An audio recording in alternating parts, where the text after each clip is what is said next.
नमोऽस्ते ज्योतिराजाय विवेकानंद सूरये सच्चिद सुख स्वरूपाय स्वामिने तापहारिणे। আজকে আমাদের আলোচ্য বিষয় হচ্ছে স্বামীজির বাণী। স্বামীজির বাণী সম্পর্কে মহারাজ কি বলেছেন সেটা এখন আমরা আলোচনা করব। ভারতের নবজাগরণে ভিন্ন ভিন্ন মনীষী ভিন্ন ভিন্ন কালে ভিন্ন ভিন্ন বিষয়ের উন্মেষের দ্বারা সহায়তা করিলেও কি শক্তিপ্রদ ভাব অবলম্বন করিলে ভারত সর্বাঙ্গীন কল্যাণভাগী ও স্বমহিমায় উন্নতির শিখর দেশে আরূঢ় হইয়া সহযাত্রী অন্যান্য জাতিকেও স্ব স্ব বৈশিষ্ট্য বিকাশে সাহায্য করিতে পারে, তাহার নির্দেশ দেওয়া ও তাহা কার্যে পরিণত করিবার জন্য ভারতকে যথাযথ শক্তি সম্পন্ন করিবার উদ্দেশ্যেই শ্রী রামকৃষ্ণ ও শ্রী বিবেকানন্দের আবির্ভাব। হ্যাঁ, বলছেন যে স্বামীজির আবির্ভাব, ঠাকুরের আবির্ভাব কেন হয়েছিল।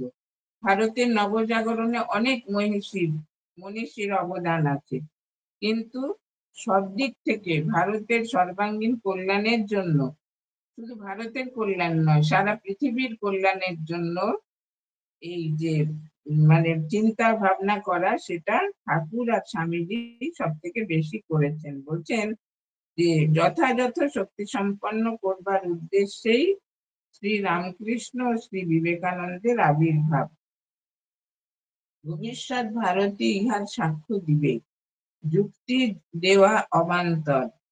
ইন্টারন্যাশনালিজম লইয়া বর্তমানে যে বিতর্ক চলিতেছে তাহার সমাধান কেবলমাত্র অর্থনীতি, সমাজনীতি, রাজনীতি ও ভিন্ন ভিন্ন বৈজ্ঞানিক তত্ত্বের দ্বারা হইবে বলিয়া মনে হয় না। এখন সব জায়গায় তো আন্তর্জাতিকতাবাদ, মানে সব জায়গায় পৃথিবী গ্লোবালাইজেশন হয়ে গেছে। পৃথিবীর কোথাও কিছু হলে সেটা সারা পৃথিবীতে প্রচারিত হয়ে যাচ্ছে। বলছেন এটার দ্বারা মানব জীবনের মূল তত্ত্ব আত্মাকে না লইলে এটার কোনো ব্যাখ্যা পাওয়া যাবে না। বলছেন যে মানব জীবনের মূল তত্ত্ব আত্মাকে না লইলে এর ঠিক ঠিক ব্যাখ্যা পাওয়া যাইবে না। হস্ত পদ মস্তক একক মানুষকে বুঝায় না, ইহাদের সমষ্টিকেও বুঝায় না, কিন্তু আত্মসমন্বিত ওইগুলি ধরিলে মানুষকে বোঝা যায়। একজন মানুষকে বোঝাতে গেলে তার হাত পা চোখ মুখ সমস্তই বলতে হবে। যেমন ঠাকুর হাতির উপমা দিয়েছেন, সেই রকম বলছেন যে শুধু একটা কিছু বললে এটা বোঝানো যাবে না। সেইরূপ অন্যান্য সবকিছু তত্ত্ব যদি আত্মতত্ত্বকে লইয়া অভিব্যক্ত হয়, তাহা হইলেই তাহাদের সার্থকতা বোঝা যাইবে। মানে ভারতবর্ষ চিরকালে আত্মতত্ত্বের অনুশীলন করে এসেছে, সেই জন্য আত্মতত্ত্বের অনুশীলন দ্বারাই এই তত্ত্বটা বোঝা যাবে। প্রত্যেক অঙ্গে যেমন প্রাণের বা আত্মার সম্বন্ধ থাকায় প্রত্যেকটি স্ব স্ব ক্ষেত্রে সম্পূর্ণ, সেইরূপ প্রত্যেক জাতির শিক্ষা দীক্ষা ও কৃষ্টি আত্মতত্ত্বের সহিত সমৃদ্ধ হইলে স্ব স্ব ক্ষেত্রে সম্পূর্ণ থাকিয়াও ভিন্ন ভিন্ন জাতির কৃষ্টির সহিত মিলিত হইয়া এই বিরাট মানব কৃষ্টিরই অঙ্গরূপে প্রকাশিত হইয়া এক নবীন রূপ ধারণ করিবে। বলছেন প্রত্যেক জাতির তো কৃষ্টি আলাদা, সংস্কৃতি আলাদা, শিক্ষা দীক্ষা আলাদা, সেটা আলাদা থাকবে, আলাদা থেকেও তারা সব একত্রিত হতে পারে, তখনই একটা আন্তর্জাতিকতাবাদ মানে তৈরি হবে আর কি। বলতে তার আগে হবে না। বলছেন যে বিরাট এই বিরাট মানব সৃষ্টিরই অঙ্গরূপে প্রকাশিত হইয়া এক নবীন রূপ ধারণ করিবে। যেমন দেহের বিভিন্ন অঙ্গগুলি শরীরের ভিন্ন ভিন্ন কার্য নির্বাহ করে এবং উহাদের পৃথক অবস্থান সত্ত্বেও একই প্রাণের সহিত মিলিত হইয়া পরিপূর্ণ শরীর রূপে একটি ব্যক্তির সহিত একান্ত অঙ্গাঙ্গী ভাবে সংশ্লিষ্ট থাকিয়া নিজ নিজ ক্ষেত্রে বিচিত্র রূপ ধারণ করে।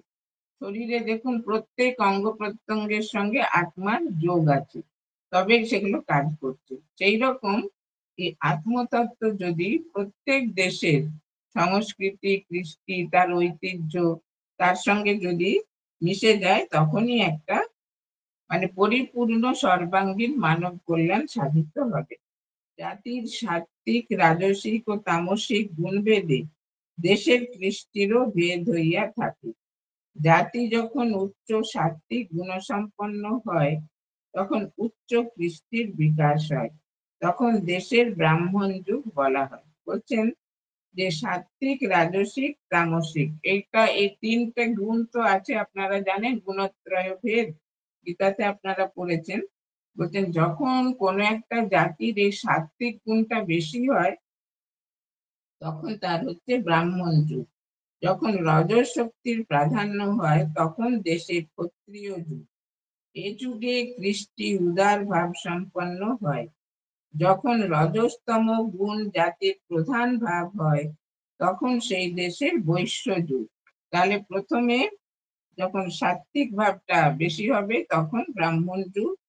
আর যখন রাজস্বিক ভাবটা বেশি হবে, তখন ক্ষত্রিয় যুগ। আর যখন রাজস্বিক আর সাত্ত্বিক দুটোই খুব উচ্চ গুণ সম্পন্ন হবে, তখন এই তামসিক। তামসিক এটা বলছেন না, বলছেন যে তখন রজস্তম গুণ জাতির প্রধান ভাব হয়, তখন হচ্ছে বৈশ্য যুগ। এই বৈশ্য শক্তির প্রাধান্যে কৃষ্টির বিস্তার হইলেও অবনতি হয়। ইহার পর শূদ্র যুগ। যাহারা নিপীড়িত, দলিত, তাহাদের যখন অভ্যুত্থান হয়, এ যুগে প্রতিভাশালী লোকের আবির্ভাব কম হয়। ক্ষুদ্র যুগে যারা নিপীড়িত, সমাজের নিম্ন স্তরে, তাদেরই উত্থান হয়, কিন্তু এ যুগে প্রতিভাশালী লোক খুব কম আবির্ভূত হন। সভ্যতার বিশেষ উন্নতি হয় না। স্বামীজি বলিয়াছেন, এই শূদ্র যুগ আসিবেই আসিবে, ইহাকে কেহ রোধ করিতে পারিবে না। বর্তমানে শূদ্র যুগের লীলা চলিতেছে। জগৎকে উচ্চ সাত্ত্বিক ভাবে প্রতিষ্ঠিত করিতে হইলে সত্যগুণ সম্পন্ন ও বিশেষ শক্তি সম্পন্ন অধ্যাত্মবিদের প্রয়োজন। বলছেন এখন বর্তমানে মহারাজ যখন এই স্বামীজির বাণী সম্বন্ধে বলেছেন, বলছেন এখন শূদ্র যুগ চলছে, আর এর থেকে আরো উন্নত অবস্থা লাভ করতে গেলে সত্যগুণ সম্পন্ন আর বিশেষ শক্তি সম্পন্ন অধ্যাত্ম বিদের প্রয়োজন। সাধারণত দেখা যায় উচ্চ আধ্যাত্মিক গুণসম্পন্ন ব্যক্তিরা সমাজ কল্যাণের উপায় সম্বন্ধে যে কোনো কারণেই হোক খুব অল্পই চিন্তা করিয়া থাকেন। হ্যাঁ, বুঝছেন, যারা খুব উচ্চ আধ্যাত্মিক গুণ যাদের আছে, তারা এই সাধারণ সমাজ কল্যাণের ব্যাপারে খুব অল্প চিন্তা করে থাকেন। কিন্তু স্বামীজি ইহার ঠিক বিপরীত। স্বামীজির মধ্যেও তো সেই আধ্যাত্মিক গুণ সেই প্রচুর পরিমাণে ছিল, কিন্তু তিনি দেশের কথা চিন্তা করেছেন। আধ্যাত্মিক উন্নতির উচ্চতম শিখরে উঠিয়াও দীন দরিদ্র দেশবাসীর জন্য, মাতৃজাতির উন্নতির জন্য, সমগ্র ভারতের তথা বিশ্বের উন্নতির জন্য কেবল চিন্তা করিতেছেন তাহা নহে, কি উপায়ে তাহারা প্রকৃত মানুষ হইতে পারে তাহারও একটা সূত্রাকারে ব্যবস্থা করিতেছেন। হ্যাঁ, বলছেন তিনি তো এত উচ্চ আধ্যাত্মিক ক্ষমতা সম্পন্ন, কিন্তু দেশবাসীর জন্য, শুধু দেশবাসী না, সারা পৃথিবীর মানুষের কল্যাণের জন্য তিনি চিন্তা করেছেন। যাহার ফল এই দেশের স্বাধীনতার জাগরণ, নরনারায়ণ সেবা, নারীদের জন্য শিক্ষা প্রভৃতির ব্যবস্থা। স্বামীজির এই চিন্তাধারার জন্য কি হলো? দেশের স্বাধীনতার জন্য মানুষ একেবারে প্রাণপণ ঝাঁপিয়ে পড়লো, আর স্বাধীনতার জাগরণ আর নরনারায়ণ সেবা, শিবজ্ঞানের জীব সেবা, আর নারীদের জন্য শিক্ষা ব্যবস্থা। নারী নরকস্য দ্বারম, এই কথা গোঁড়াদের পক্ষে চলিতে পারে, কিন্তু যদি বেদাদি শাস্ত্র আলোচনা করা যায়, তাহা হইলে দেখিতে পাওয়া যায় নারীকে কত উচ্চ স্থান তখনকার সমাজ দিয়াছে। বেদ উপনিষদের যুগে নারী খুব উচ্চ স্থানে অধিষ্ঠিতা ছিলেন, ব্রহ্মবাদিনী হয়েছিলেন। ঋগ্বেদে 27 জন ব্রহ্মবাদিনীর নাম পাওয়া যায়, 27 জন, দেখুন। আর অনেকে আজীবন সেই ব্রহ্মচারিণী রূপে থেকে তারা শাস্ত্র অধ্যয়ন, তপস্যা এগুলো করেছেন। তাই বলছেন সেই বেদ উপনিষদের যুগে নারীর খুব উচ্চ অবস্থা ছিল। যজমান যজ্ঞের উপকরণের সমাবেশ করিয়াছেন, নিজে ব্রতী হইয়া উপস্থিত, সমস্ত ঋত্বিক অনুষ্ঠানের জন্য প্রস্তুত, কিন্তু যজ্ঞ আরম্ভ করিতে পারিতেছেন না, কারণ যজমানের পত্নী সেখানে উপস্থিত নাই। মানে নারীকে এত মর্যাদা দেয়া হতো, সমস্ত আয়োজন সম্পূর্ণ যজ্ঞের, কিন্তু যজমানের পত্নী আসেননি বলে, সেখানে উপস্থিত নেই বলে যজ্ঞ শুরু করতে পারছেন না। বলছেন যে এই পত্নী উপস্থিত থাকিয়া যজ্ঞের দ্রব্যগুলিকে দৃষ্টির দ্বারা পবিত্র করিবেন, তবে যজ্ঞ কার্য আরম্ভ হইবে। দেখুন কত নারীকে মর্যাদা দেওয়া হতো সেই বৈদিক যুগে, উপনিষদের যুগে। বলছে নারীর এত বড় অধিকার যজ্ঞ কার্যে দেওয়া হয়ে গেছে, এবং নারীদের ব্রহ্মবিদ্যার অধিকার ও বৈদিক সূত্র রচনার অধিকার তো আছেই। নারীরা ব্রহ্মবাদিনী হতে পারতেন, বৈদিক সূত্র রচনা করতে পারতেন। যে অম্ভীম ঋষির কন্যা বা তিনি দেবী সূক্ত রচনা করেছেন, আরো অনেক, অপালা, বিশ্ববারা, ঘোষা, গার্গী, মৈত্রী, এরা কত মানে এই উপনিষদের যুগে তারা সব রচনা করেছেন। বলছেন যে উপনিষদে যাজ্ঞবল্ক্য মৈত্রেয়ী ও যাজ্ঞবল্ক্য জনক সংবাদে, মৈত্রেয়ী ও গার্গীর কথায় ও ঋগ্বেদ সংহিতায় উল্লিখিত বিশ্ববারার কথায় নারীর মহত্বের পরিচয় পাওয়া যায়। আমরা যখন স্বাধীন ছিলাম তখন বড় বড় অসভ্য জাতিকে সংস্কার করিয়া আর্য করিয়াছিলাম। হ্যাঁ, বলছেন যখন আমরা স্বাধীন ছিলাম, মানে বিদেশিরা আক্রমণের আগে, তখন আমরা অনেক জাতিকে আমরা আর্য করেছিলাম। সেটা বলছেন অসভ্য জাতিকে। সেই সময়কার উদার আচরণ আমাদের অবলম্বন করিতে হইবে। আমাদের সমাজ বৈদিক যুগে নারীকে যে উচ্চ স্থান দিয়াছিল, তাহাই গ্রহণ করিতে হইবে। মানে নারীর যে মর্যাদা ছিল বৈদিক যুগে, উপনিষদের যুগে, বর্তমান যুগে সেই মর্যাদা নারীকে দিতে হবে। স্বামী অপ্রিয় ও অন্যায় আচরণকারী হইলেও পাছে তিনি অসন্তুষ্ট হন, সেই জন্য কোনো প্রতিবাদ না করা, কুলাচার ভালোই হোক বা মন্দই হোক বিনা বিচারে পালন করা প্রভৃতি আচরণ, অবগুণ্ঠনবতী, সর্বদা সন্ত্রস্তা থাকা, সাধ্বী স্ত্রীর আদর্শ রূপে বহুকাল হইতে বর্তমান কাল পর্যন্ত এদেশে প্রচলিত। হ্যাঁ, বলছেন মধ্যযুগে নারীদের খুব অবনতি, অবস্থার অবনতি, তাদের শিক্ষা মানে শিক্ষা থেকে বঞ্চিত করা হলো, একদম সমাজের অন্তঃপুরে তাদের ঠেলে দেওয়া হলো, আর তারা অবগুণ্ঠনবতী হয়ে সব সময় সে স্বামী যা বলবে তার কথা তাকে শুনতে হবে, সবসময় সে ভয়ে ভীত থাকতো। বলছে এই ভাবটা অনেক দিন এই দেশে চলেছিল। শিক্ষার এত বিস্তার হওয়া সত্ত্বেও সেটা অব্যাহত ছিল। এই কল্পিত আদর্শকে সমর্থন করিবার জন্য সীতা ও সাবিত্রীর চরিত্রের উল্লেখ করা হয়।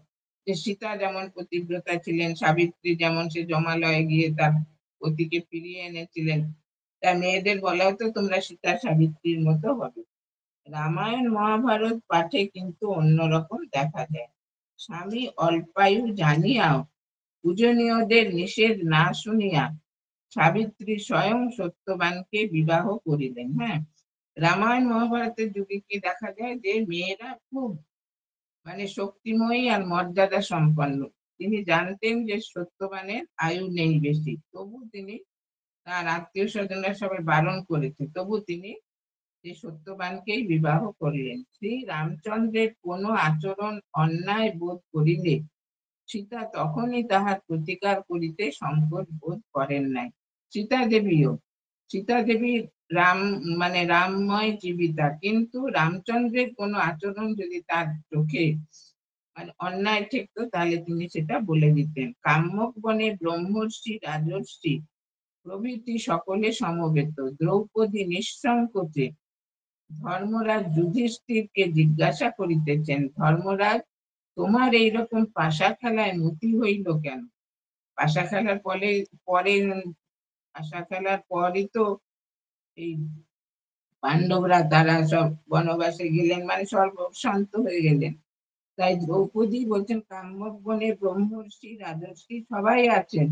সেখানে যুধিষ্ঠিরকে তিনি প্রশ্ন করছেন যে মহারাজ, ধর্মরাজ, তোমার এরকম পাশা খেলার মতি হইল কেন?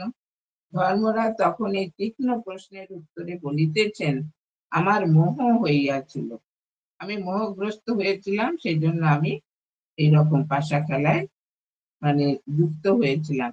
স্বাধীন সচ্চরিত্রা বীর রমণীরা যেমন পতিকে সম্মান দেয়, সেই রূপই তাহারা পতিকে সম্মান দিয়াছিলেন। রামায়ণ মহাভারত ইহারই সাক্ষ্য দিতেছে।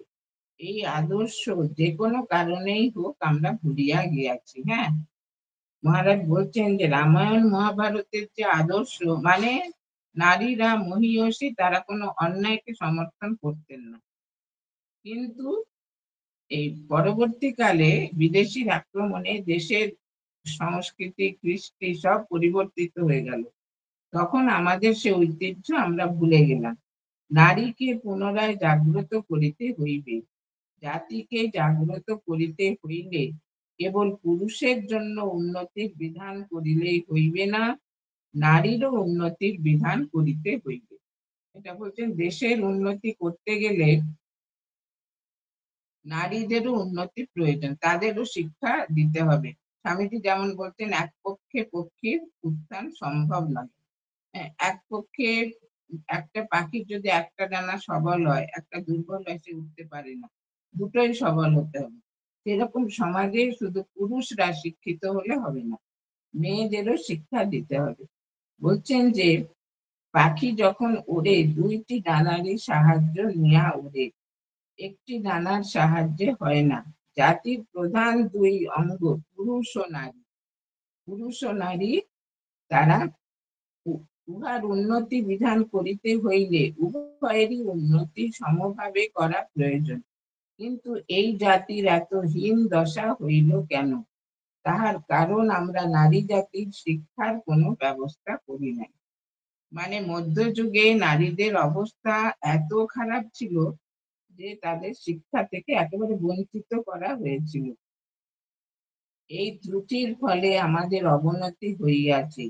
অবনতির আরেকটি কারণ, যাহারা নিম্ন শ্রেণীভুক্ত তাহাদের আমরা অবহেলা করিয়াছি। এগুলো সব স্বামীজির মানে ভাবনা চিন্তা আর কি। কোনরূপ শিক্ষার ব্যবস্থা হয় নাই। উহাদের উন্নত করিবার জন্য প্রথমত আমাদিগকে খাদ্য ও শিক্ষার সম্পূর্ণ ব্যবস্থা করিতে হইবে। নারীদের আর সাধারণ মানুষকে তাদের মানে খাদ্যের ব্যবস্থা পর্যাপ্ত পরিমাণে করতে হবে, আর শিক্ষার সম্পূর্ণ ব্যবস্থা।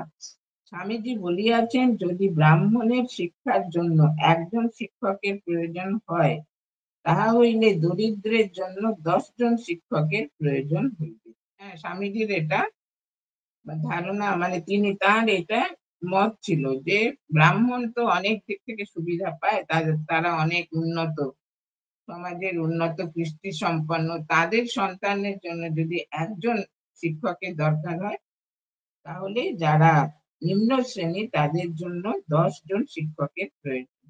নূতন ভারত বেরুক, বেরুক লাঙল ধরে, চাষার কুটির ভেদ করে, জেলে মালা মুচি মেথরের ঝুপড়ির মধ্য হতে, বেরুক মুদির দোকান থেকে, বুনাওয়ালার উনুনের পাশ থেকে। আর এই জাগৃতির জন্য আমাদের সর্বদা প্রস্তুত থাকতে হবে।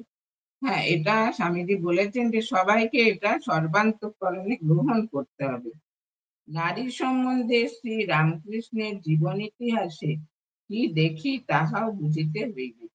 শ্রী রামকৃষ্ণ সাধন অবস্থায় নারী ভৈরবী ব্রাহ্মণীকে গুরু করিলেন, নারী মূর্তি বরাভয় করা কালীকে ইষ্ট করিলেন এবং স্ত্রী মাত্রকেই মাতৃস্বরূপা বলিয়া উপলব্ধি করিলেন। ইহার অর্থ কি? এটা মহারাজ বলছেন যে ঠাকুর সে সাধন কালে ভৈরবী ব্রাহ্মণীকে গুরু রূপে বরণ করলেন, তারপরে তার ইষ্ট দেবী ছিলেন মা কালী, আর তিনি সমস্ত নারী জাতির মধ্যে সেই জগন্মাতাকে দর্শন করতেন। মহাশক্তিকে জাগ্রত করিবার জন্যই তাহার এইরূপ সাধনা। মাতৃশক্তি মানে মহাশক্তি, যে পরমা প্রকৃতি, সেই তাকে জাগ্রত করার জন্য তার এই সাধনা। কোনো অবতারে স্ত্রীকে গুরু করা হয় নাই, শক্তিকে ইষ্ট করা হয় নাই। দেখুন, এগুলো আমরা যদি চিন্তা করি, কোনো অবতারে কতবার তো অবতার অবতীর্ণ হয়েছেন, কিন্তু নারীকে কেউ গুরু করেননি, আর এই দেবী মূর্তিকে ইষ্ট করেননি। বলছেন যে এটা এই এইভাবে এইবারে এই নূতন অবতারে নূতন ভাবের সূচনা। মহাশক্তি না জাগিলে জাতির কল্যাণ নাই। সেই জন্য স্বামীজি বারবার বলিয়াছেন, হে ভারত, ভুলিও না তোমার নারী জাতির আদর্শ সীতা, সাবিত্রী, দময়ন্তী। স্বামীজি বারবার বলেছেন যে তুমি এই ভারতের যে প্রাচীন মহিষী নারী, তারাই তোমার আদর্শ। সেই আদর্শ ভারতের নারীরা সব গ্রহণ করবে। আমাদের ভারত আবার কি জাগিবে? আপাত দৃষ্টিতে ভারতের জাগরণ বিপদ সংকুল বলিয়া মনে হয়। মানে তখন তো কত বছর, হাজার বছর প্রায় ভারত পরাধীন ছিল। শক, হুন, পাঠান, মোগল এরা 800 বছর, আর ইংরেজ 200 বছর। শেষে যদি নীতি ও ধর্ম জগতের প্রয়োজন হয়, তাহা হইলে ভারত থাকিবেই, ভারত মরিবে না। হ্যাঁ, বলছেন এই পৃথিবীতে যদি ধর্মের ধর্মের সম্পদ যদি প্রয়োজন হয়, তো ভারতকে বেঁচে থাকতে হবে। অন্য স্থলে স্বামীজি বলিতেছেন, ভারতের জাগরণ হবেই, বিরাট অধ্যাত্ম তরঙ্গ এসে জগৎকে ভাসিয়ে নিয়ে যাবে। আমি দেখতে পাচ্ছি, তোমরা ভীত হইও না। স্বামীজি বলেছেন, আর জগতে কোনো শক্তি ভারতকে পদানত করতে পারবে না। স্বামীজি যুগাচার্য, আর তিনি সপ্তর্ষি ঋষি, তিনি যা বলেছেন অক্ষরে অক্ষরে সেটা সত্য হবেই হবে। তাই বলেছেন আর কোনো শক্তি ভারতকে মানে পরাধীন করতে পারবে না। বলছেন যে ভারত থাকিবে, ভারত মরিবে না। অন্য স্থলে স্বামীজি বলিতেছেন, ভারতের জাগরণ হবেই, বিরাট অধ্যাত্ম তরঙ্গ এসে জগৎকে ভাসিয়ে নিয়ে যাবে। আমি দেখতে পাচ্ছি, তোমরা ভীত হইও না। এই প্রসঙ্গে একটি কথা আমি আপনাদের নিকট নিবেদন করিতেছি। মহারাজ বলছেন, একদিন প্রাতঃকালে আমি প্রেমানন্দ স্বামীজির নিকট উপস্থিত। আমাদের ইম্পেরিয়াল লাইব্রেরির অ্যাসিস্ট্যান্ট লাইব্রেরিয়ান একটি ছেলের সন্ধানে বেলুড় মঠে আসিয়া উপস্থিত হইয়াছেন। হ্যাঁ, ইম্পেরিয়াল মানে তখন ন্যাশনাল লাইব্রেরি, এখন যেটা ন্যাশনাল লাইব্রেরি আর কি। ছেলে পলাতক হইয়া সাধু সন্ন্যাসীর আশ্রমে হয়তো থাকিতে পারে, এই ভাবিয়া তিনি আসিয়াছেন। প্রেমানন্দ স্বামীজির কাছে আসিয়া ভদ্রলোক বসিলেন ও তাহাকে ছেলেটির সম্বন্ধে জিজ্ঞাসা করিলেন। কথা প্রসঙ্গে স্বামীজির কথা উঠিল। প্রেমানন্দ মহারাজ বলিলেন, একদিন স্বামীজি আমাদের বলিয়াছিলেন, জগদম্বা বায়োস্কোপিক ফিল্ম ফিল্মের মতো 400 বৎসর ভবিষ্যৎ ভারত সম্বন্ধে দেখাইয়া দিয়াছেন। হ্যাঁ, তাহলে একদিন ওই ন্যাশনাল লাইব্রেরি থেকে একটি ছেলে কোথাও গেছে, তার সন্ধানে তাদের যে অ্যাসিস্ট্যান্ট লাইব্রেরিয়ান এসেছেন, তো বাবুরাম মহারাজের সঙ্গে কথা বলতেন। তখন স্বামীজি বললেন যে জগদম্বা আমাকে সেই বায়োস্কোপিক এর মতো ফিল্মের মতো 400 বছর ভারতের ভবিষ্যৎ দেখিয়ে দিয়েছেন। এই কথার আভাস আমরা অন্যত্র পাইয়া থাকি। ভারত এমন উঠিবে যে তার অতীত গৌরবকেও অতিক্রম করিবে। এটা স্বামীজি একেবারে বারবার বলে গেছেন। আমাদের এটা বিশ্বাস করতে হবে। একটি প্রশ্ন ওঠে, অতীত ভারত ধর্মকে আশ্রয় করিয়া উন্নত হইয়াছে। ভারতে এত ধর্মবীর জন্মগ্রহণ করা সত্ত্বেও ভারতের এত অবনতি হইল কেন? মানে বারবার এত বিদেশি আক্রমণ কেন হইল? উত্তরে বলা যায়, ধর্মকে দোষ দেওয়া যায় না। ধর্মকে কার্যক্ষেত্রে অর্থাৎ জীবনে প্রয়োগ না করিলে উন্নতি কিরূপে হইবে?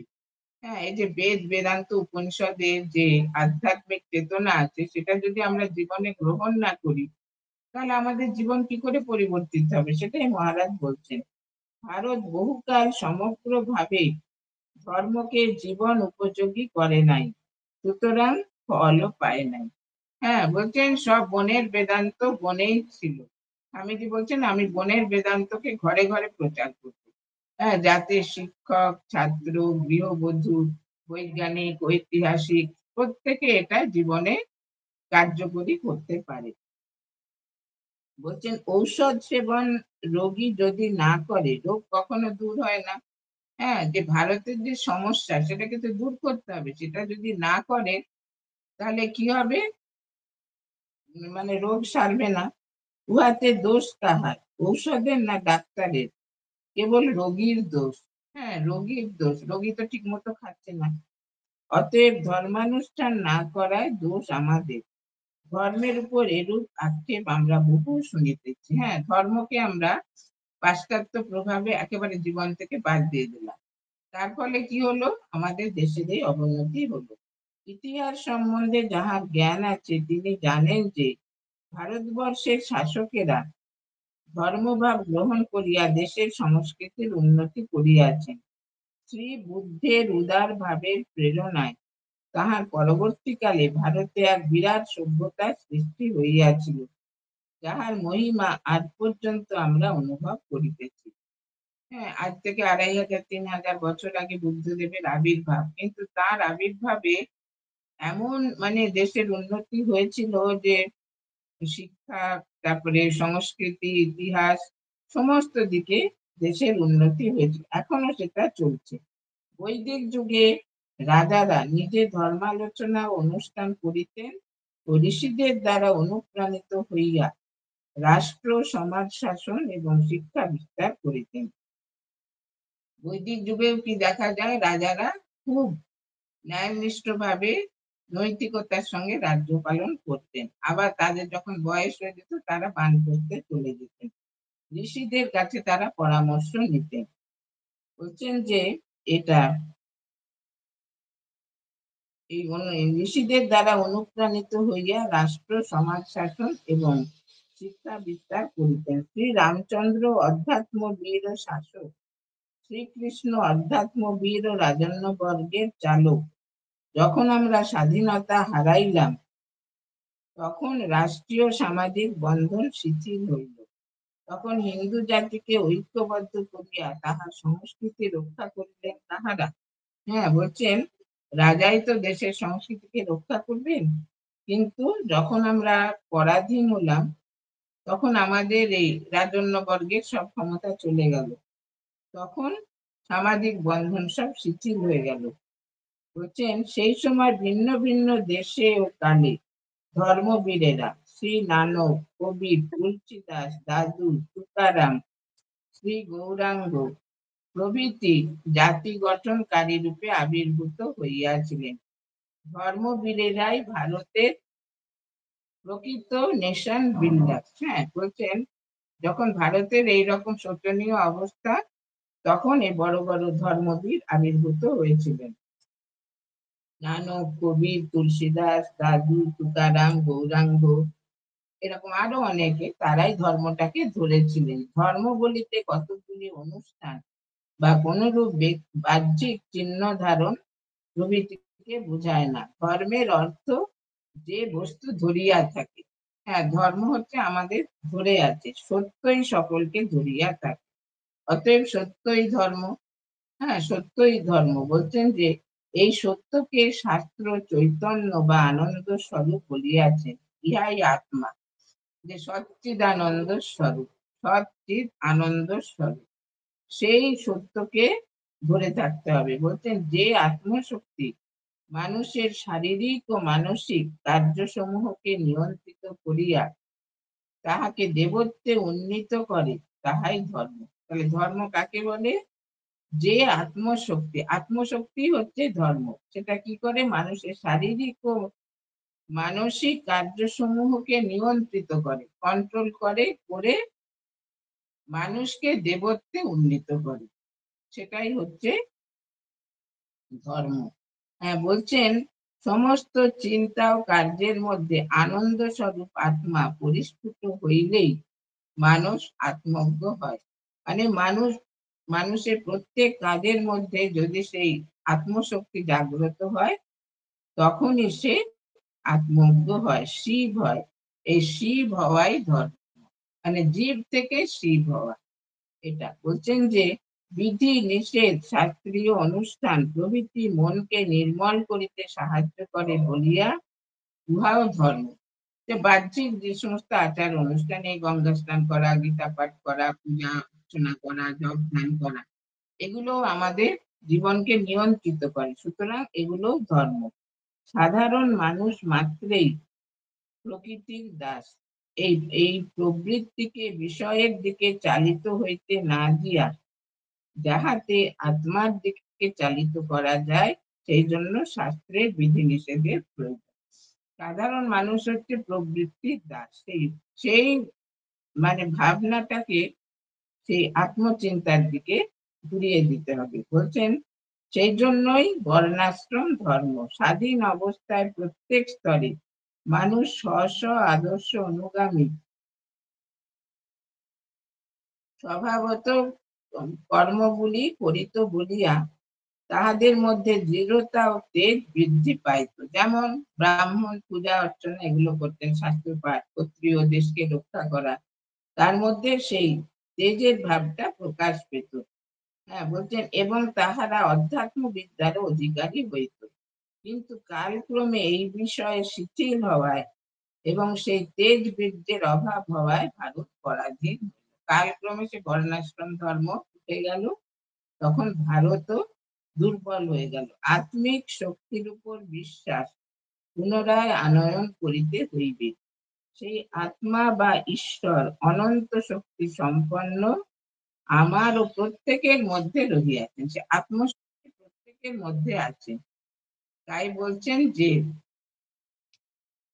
সেই আত্মশক্তিতে বিশ্বাস করতে হবে। যখন শক্তি রহিয়াছে, তখন আমি ঘাত প্রতিঘাতে বিপদে কিছুতেই পশ্চাৎপদ হইব না।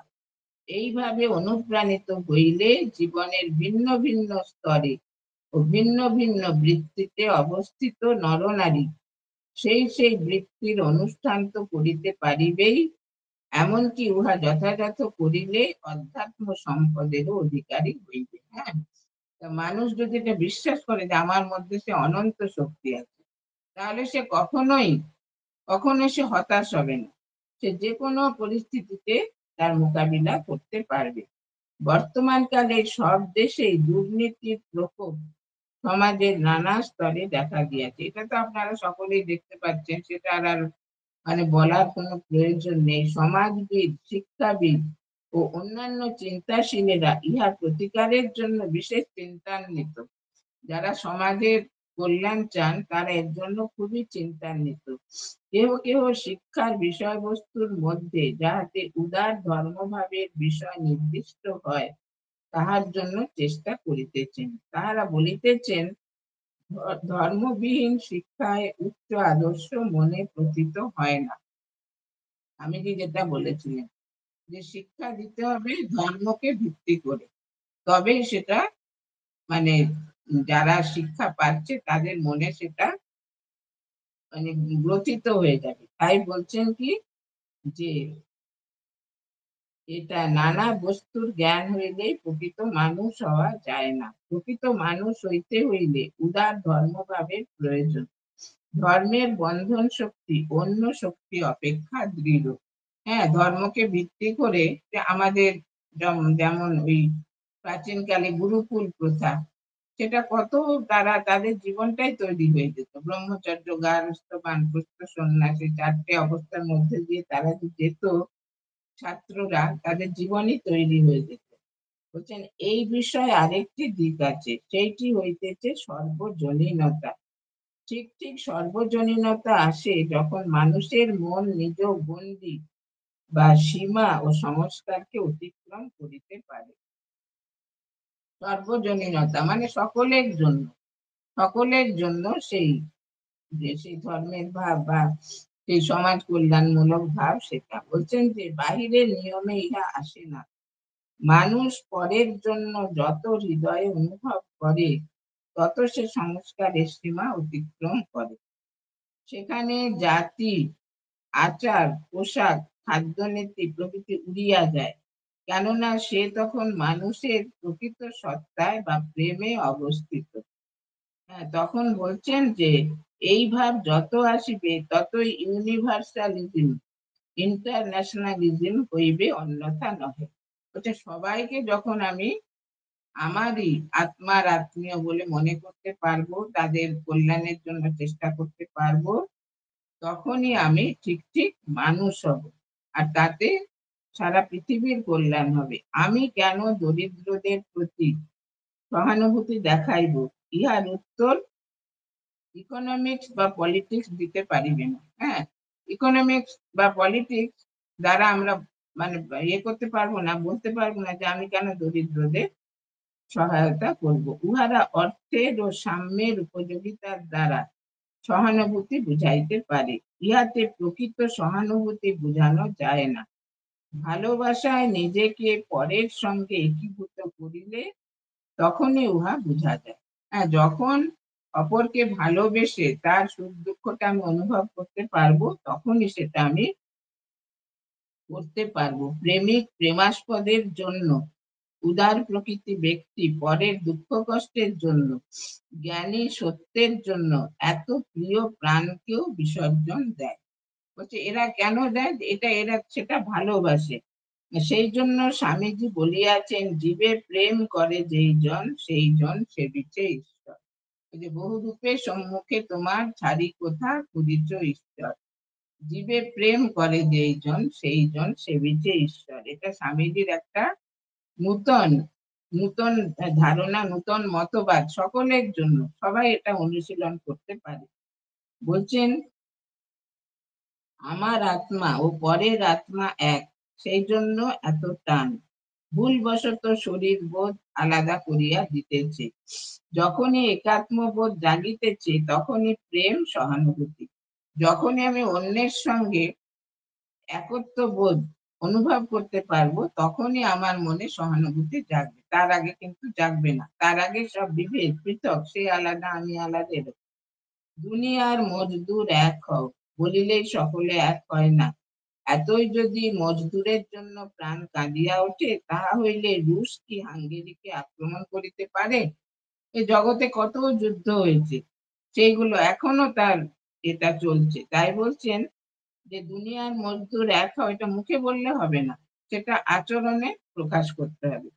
তাহলে বলছেন তখন রুশ হাঙ্গেরিকে আক্রমণ করেছিল, সেটা কি করতে পারে? তাহা হইলে কি চীন, যে ভারত তাহার কোনো অনিষ্ট করে নাই, যে ভারত পঞ্চশীল চুক্তিতে তাহার সহিত আবদ্ধ, তাহাকে আক্রমণ করিতে পারে? চীন তো আক্রমণ করেছিল, আপনারা জানেন, 62-তে। হ্যাঁ, বলছে প্রলেটারিয়ানদের ইউনিটির অর্থ এখন এই দাঁড়াইতেছে যে আমার গৃহীত যে কমিউনিজম, তাহার দ্বারা তোমরা ইউনাইটেড হইয়া আমার দলে যোগ দাও। এটাই বলছেন জগৎ মানে বিশ্বে এই ভাবটাই এখন খুব শক্তিশালী হয়েছে। কিন্তু কোথাও জগতে এই কথা তো কেহ বলিতে পারিতেছে না যে আমরা মানুষ, তোমরাও সেই মানুষ, অতএব আমাদের যাহা কিছু শক্তি সম্পদ সব দিয়া তোমাদের রক্ষা করিব।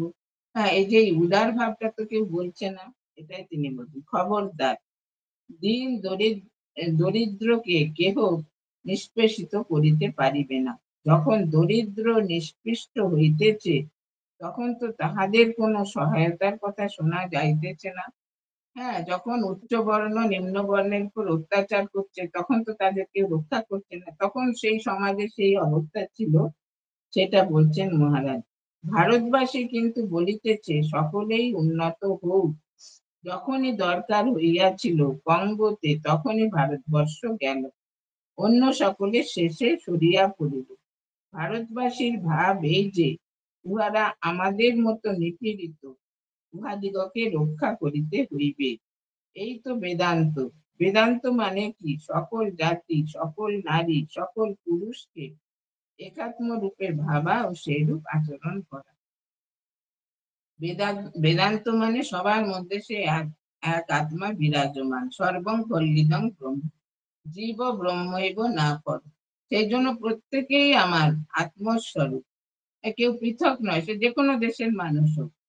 তাই কোনো দেশের মানুষ যদি বিপদে পড়ে আমি তাকে সাহায্য করতে যাব। এটা হচ্ছে ভারতের ভাব। বলছেন যে প্রত্যেক জাতির বৈশিষ্ট্য রক্ষা করিয়া তাহার শিক্ষা, সমাজ ও রাজনীতি প্রভৃতির অনুকূল বিকাশের সুবিধা করা, ইহাই হইল কার্যক্ষেত্রে বেদান্তের উপযোগিতা। ইহাই স্বামীজি বর্তমান যুগে সকলকে, বিশেষত ভারতবাসীকে করিতে বলিয়াছেন। স্বামীজি এটা বলেছেন যে যে জাতির যা বৈশিষ্ট্য সেটা তোমরা অক্ষুণ্ণ রাখবে, রেখে সেই জাতিকে তোমরা সাহায্য করবে। যাহা বৈদিক যুগে প্র্যাকটিক্যাল ফিল্ডে ততটা করা হয় নাই, যাহা বেদের মধ্যে লুক্কায়িত ছিল এবং অরণ্যে অনুষ্ঠিত হইত, তাহা এখন আমাদের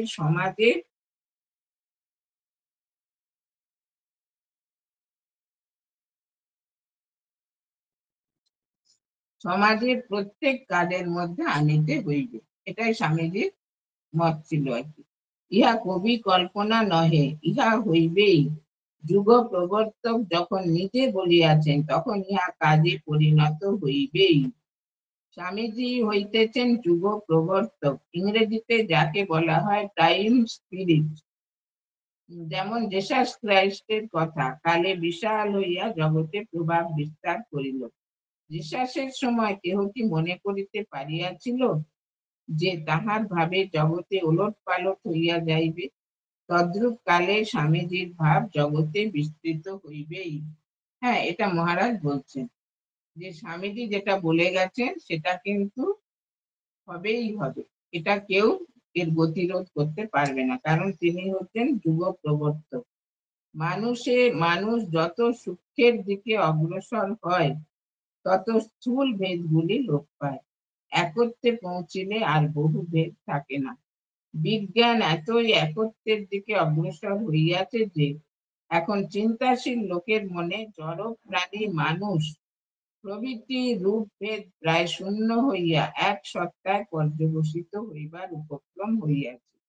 বলছে যত আমরা সূক্ষ্ম চিন্তা করব তত আমাদের মধ্যে থেকে ভেদাভেদটা উঠে যাবে। যেমন বিজ্ঞান বলতে সবকিছুর মধ্যে সেই চৈতন্যের প্রকাশ। এটা বলছেন যে বিজ্ঞান এতই একত্বের দিকে অগ্রসর হইয়াছে যে এখন চিন্তাশীল লোকের মনে জড় প্রাণী মানুষ প্রভৃতি রূপভেদ প্রায় শূন্য হইয়া এক সত্তায় পর্যবসিত হইবার উপক্রম হইয়াছে। কার্যক্ষেত্রে সমস্ত জাতিগুলি পূর্বে যতটা ভিন্ন বলিয়া বোধ ছিল, ক্রমশ তাহা হ্রাস পাইয়া উহাদিগকে একটা বড় পরিবারের ভিন্ন ভিন্ন অংশ বলিয়া মনে হইতেছে। আমাদের শাস্ত্রে দেখুন কবে বলেছেন যে উদার চরিতা নামতু বসুধৈব কুটুম্বকম। যারা উদার চরিত্রে তাদের সারা পৃথিবী আত্মীয়, কুটুম্ব, হ্যাঁ, বসুধৈব সারা পৃথিবী। তারা কোনো ভেদ রাখেন না যে আমরা একটা জাতি, ওরা একটা জাতি, আমরা একটা দেশ, ওরা একটা দেশ, না, তাদের কাছে সবাই এক। এখানে তাই বলছেন যে যত আদান প্রদান ও পরস্পরের সভ্যতা ও শিক্ষার বিনিময় হইবে ততই মানুষ মানুষকে বাস্তবভাবে চিনিতে পারিবে, ভেদ বুদ্ধি চলিয়া যাইবে, একত্ব অনুভূত হইবে। এই একত্ব যদি সকলের প্রকৃত স্বরূপ না হইত তাহা হইলে সকলেই আমরা এক ইহা অনুভব করিতে পারিত না। হ্যাঁ, বলতে আমরা সকলে তো এক, কিন্তু সেটা আমরা উপলব্ধি করতে পারি না কেন? আমরা সেভাবে চিন্তা করি না। সেভাবে চিন্তা করলে আমরা এটা বুঝতে পারবো, ভেদ বুদ্ধি তখন আমাদের চলে যাবে। যখন একজন নিজেকে অপর হইতে ভিন্ন অনুভব করে তখনও তাহার পশ্চাতে একত্বের অনুভব না থাকিলে এই ভেদের অনুভব হইতে পারে না। যখন একজন আরেকজনের থেকে আলাদা চিন্তা করে তখনও তার মধ্যে এই একত্বের ভাবটা থাকে। বলছেন বিজ্ঞান বিশ্লেষণের দ্বারা এই একত্বের আভাস দিতেছে। বেদান্ত বহু পূর্বেই এই একত্বকে আত্মা রূপে প্রত্যক্ষ করিয়াছে, কিন্তু এখন কিসে এই একত্বের অনুভব হইবে? ইকোনমিক্যাল প্রিন্সিপলে না পলিটিক্যাল প্রিন্সিপলসে? বলছে উভয়েতেই অসম্ভব, এই দুটো এতে হবে না। এটা বলছেন কারণ পূর্বেই বলিয়াছি ইহারা মানুষের স্বরূপ লইয়া আলোচনা করে নাই। পরস্পর কিভাবে বিনা বিপদে থাকিতে পারে ইহারা তাহারই আলোচনা করিয়াছে। বর্তমান রাজনীতির মূলে আছে প্রথমে নিজের কল্যাণ, তারপর সুবিধা হইলে অপরের কল্যাণ। এরূপ অবস্থায় প্রকৃত সাম্য বা একত্র আসিতে পারে না। হ্যাঁ, বলছেন বর্তমান যে আমাদের রাজনীতির মূলে এইটাই, যে নিজের স্বার্থ তারপরে অন্য। বলছেন মানুষের প্রকৃত স্বরূপের বিকাশের দিকে লক্ষ্য রাখিয়া যদি সমাজ ও রাজনীতির নিয়মগুলি ঠিক করা হয়, তাহা হইলে প্রকৃত সাম্য আসিবার সম্ভাবনা। মানুষের প্রকৃত স্বরূপ সেই আত্মতত্ত্ব এসে যাচ্ছে। মানুষের প্রকৃত স্বরূপের দিকে চিন্তা করে যদি সমাজের সমস্ত নিয়ম কানুন পরিবর্তন করা হয়, তাহলে এটা প্রকৃত সাম্য আসবে। আমাদের মধ্যে যে আত্মা রহিয়াছেন, তিনি যেমন আধ্যাত্মিক গুণসম্পন্ন ব্যক্তির মধ্যেও আছেন, তেমনি কীট পতঙ্গের মধ্যেও আছেন। সর্বভূতেই তো তিনি আছেন।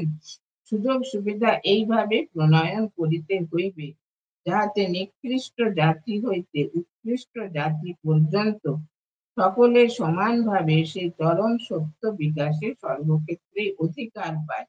হ্যাঁ, সবাইকে সমান অধিকার দেওয়া। ইহা করিবার জন্য স্বামীজি ভারতবাসীকে বিশেষভাবে উৎসাহিত করিয়াছেন। বিশ্ব ঘুরিয়া তাহার এই অভিজ্ঞতা হইয়াছিল যে ভারতবাসী তমভাবে আচ্ছন্ন হইয়া আছে। হ্যাঁ, একটি জেলি ফিশের মতো। তখন তো ভারত পরাধীন, আপনারা তো জানেন, দেশের অবস্থা খুব শোচনীয় ছিল। সেটা উপলব্ধি করেছিলেন যে এর থেকে উন্নতি করতে গেলে কি হবে, আমার ইচ্ছে করছে এই জাতটাকে একেবারে ভেঙে চুরে আমি নতুন সমাজ গড়ে নিই। এই ছিল তাহার আকাঙ্ক্ষা। তাহার রচনাবলী ভালো করিয়া পড়িলেই বুঝিতে পারা যাইবে স্বামীজি কিভাবে ধর্মের কথা ও জাগরণের কথা প্রচার করিয়াছেন। ঘুমন্ত শিশুকে মা যেমন জাগাইয়া দেন, ঠিক তেমনি প্রেমপূর্ণ হৃদয়ে স্বামীজি ভারতবাসীকে বলিয়াছেন, উত্তিষ্ঠত জাগ্রত প্রাপ্য বরান নিবোধত। ওঠো, জাগো, আর ঘুমাইও না।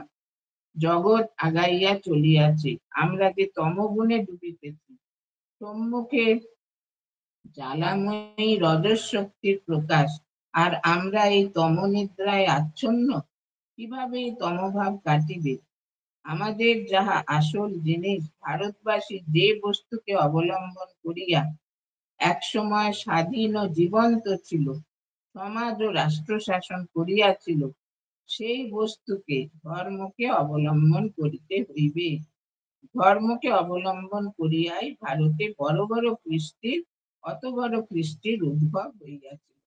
এটা স্বামীজি বলেছেন যে উত্তিষ্ঠত জাগ্রত প্রাপ্য বরান নিবোধত। হ্যাঁ, ওঠো, জাগো, আর ঘুমিও না। হ্যাঁ, তমগুণে তোমরা আর আচ্ছন্ন থেকো না। তোমরা রজগুণের প্রকাশ জীবনে আনো, তার থেকে সত্যগুণে উন্নীত হবে। বলছেন আমাদের যেটা আসল জিনিস, ভারতবাসী যে বস্তুকে অবলম্বন করে একসময় স্বাধীন ও জীবন্ত ছিল, এই আত্মজ্ঞান, হ্যাঁ, সেটা সমাজ ও রাষ্ট্র শাসন করেছিল, সেই বস্তুকে ধর্মকে অবলম্বন করতে হবে। ধর্মকে অবলম্বন করিয়াই ভারতে অত বড় কৃষ্টির উদ্ভব হইয়াছিল। হ্যাঁ, যে ভারতের যে এত সুপ্রাচীন সভ্যতা, সেটার ভিত্তি ছিল ধর্ম। স্বামীজি তাই বলছেন আবার ভারতের উন্নতি হবে এই ধর্মকে ভিত্তি করে। তাই বলেছেন এবার কেন্দ্র ভারতবর্ষ। ভারতবর্ষের উন্নতি হবেই হবে। পৃথিবীতে যত দেশ, যত জাতি, সকলেই কিন্তু এটা ভারতের উন্নতি দেখে তারা অবাক হয়ে যাবে। আর সবাই ভারতের মানে কাছে শিক্ষা গ্রহণ করবে। এটাই ছিল স্বামীজির স্বপ্ন। কাজেই সে যুগাচার্য স্বামীজির স্বপ্ন কোনোদিন ব্যর্থ হবে না। সেটা অনেকাংশে সফল হয়েছে। আরো যত দিন যাবে সেটা প্রতিটি অক্ষর সেটা সার্থকতায় পর্যবসিত হবে। আর স্বামীজির যে মানে উদার দৃষ্টিভঙ্গি, স্বামীজির যে ধারণা, সেটা ভারতবর্ষের ক্ষেত্রে একেবারে 16 আনা, সেটা সার্থক হবেই হবে। তিনি যা বলে গেছেন সেটা কখনোই বৃথা হবে না। এই জন্য মহারাজ বলছেন যে আমরা যে ধর্মকে গ্রহণ করে আমরা একদিন উন্নতির উচ্চ শিখরে উঠেছিলাম ভারতবর্ষ, সেই ধর্মকে আবার পুনরায় আমাদের জীবনে, আমাদের সমাজে, আমাদের দেশে স্থাপন করে আমরা এই ধর্ম সম্পদকে ধরেই আমরা আবার উন্নতির শিখরে আরোহণ করব। তখনই ভারত আবার জগৎ সভায় শ্রেষ্ঠ আসন্ন। সেটা সেটা শুরু হয়েছে, দিনে দিনে তার আরো বিস্তার আমরা দেখতে পাবো। ভারতের মহিমা পৃথিবীর সব দেশ সর্বান্তঃকরণে স্বীকার করে নেবে, ভারতকে সবাই শ্রদ্ধা জানাবে। এত উন্নত দেশ বলে, পৃথিবীতে অনেক দেশ আছে কিন্তু এত আধ্যাত্মিক শক্তি সম্পন্ন দেশ আর কোথাও নেই। সেই জন্য পৃথিবীর সমস্ত দেশ ভারতবর্ষের দিকে তাকিয়ে আছে।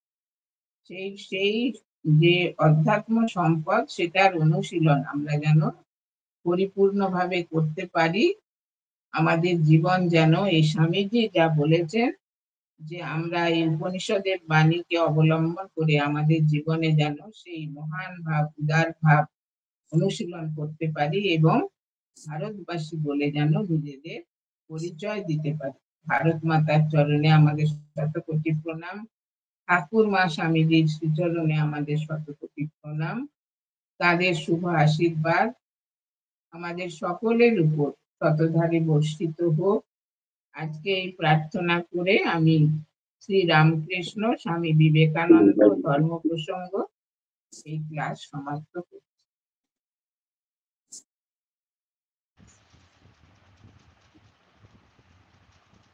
প্রণাম মাতাজি। মাতাজির অমূল্য সময়ের দিকে দৃষ্টি রেখে আমরা পরবর্তী পর্যায়ে এগিয়ে যাব। মাতাজির কাছ থেকে আমরা ঠাকুর মা স্বামীজির আবির্ভাবের কথা, মধ্যযুগের নারীদের কতটা অবনতি হয়েছিল তাদের শিক্ষার অভাবে, আমরা সব জানতে পারলাম। সত্যই যে ধর্ম, জীবজ্ঞানে শিবজ্ঞানে জীব সেবা করা, স্বামীজির কাছ থেকে আমাদের অনেক কিছু শেখার আছে এবং আমরা শিখবো। ভারতের উন্নতি হবে স্বামীজির এই কথা মতো আমরা যদি এগিয়ে যেতে পারি। মাতাজিকে প্রণাম জানিয়ে সঙ্গীত নিবেদনে তুই না পুততুণ্ড। প্রণাম মাতাজি। স্বামীজির গান করছি। শ্রীরাম কৃষ্ণ হৃদয় রঞ্জন হে নরেন্দ্র নমিত শ্রীরাম কৃষ্ণ হৃদয় রঞ্জন হে নরেন্দ্র নমিত শারদানন্দন ভুবন বন্দন বিবেকানন্দ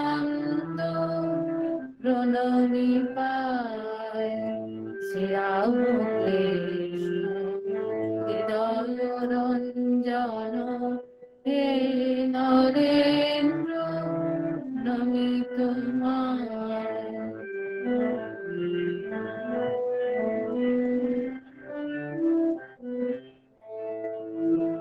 যুগবতার স্নেহ আবাহনে ঋষি ধাম ছাড়ি এলে তুমি নেমে। যুগ দেবতার স্নেহ আবাহনে ঋষি ধাম ছাড়ি এলে তুমি নেমে। উঠো জাগ জাগ গরজি সপনে, উঠো জাগ জাগ গরজি সপনে। জাগালে মানবে সুচেতনা শ্রীরাম কৃষ্ণ হৃদয় রঞ্জন হে নরেন্দ্র নমিত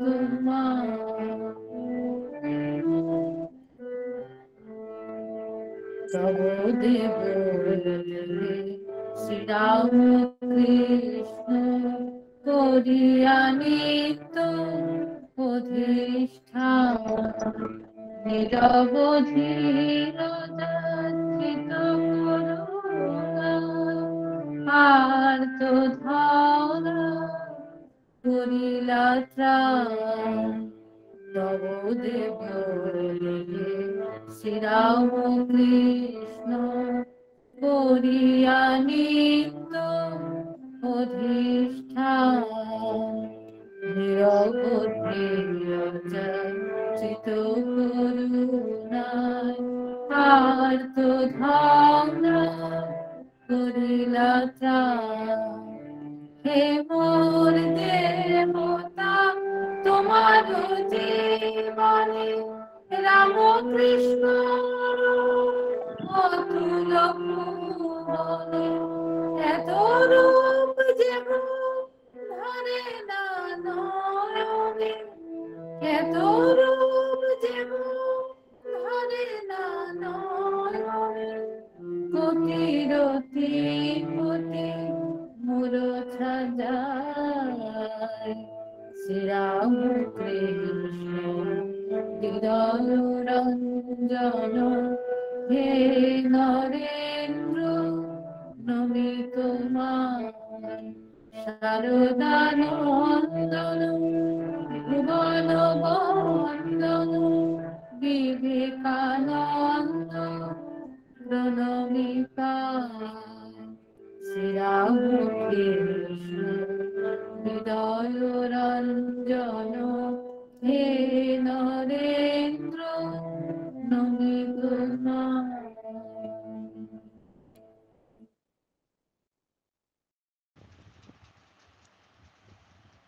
পূজনীয় মাতাজিকে সশ্রদ্ধ প্রণাম জানাই। যে আধ্যাত্মিক শিক্ষা আজ আমরা আহরণ করলাম তা যেন আমরা ব্যবহারিক জীবনে প্রয়োগ করতে পারি এবং স্বামীজির আদর্শে আমাদের পরের জন্মকে যেন অনুপ্রাণিত করতে পারি, এই আশীর্বাদ করবেন মা।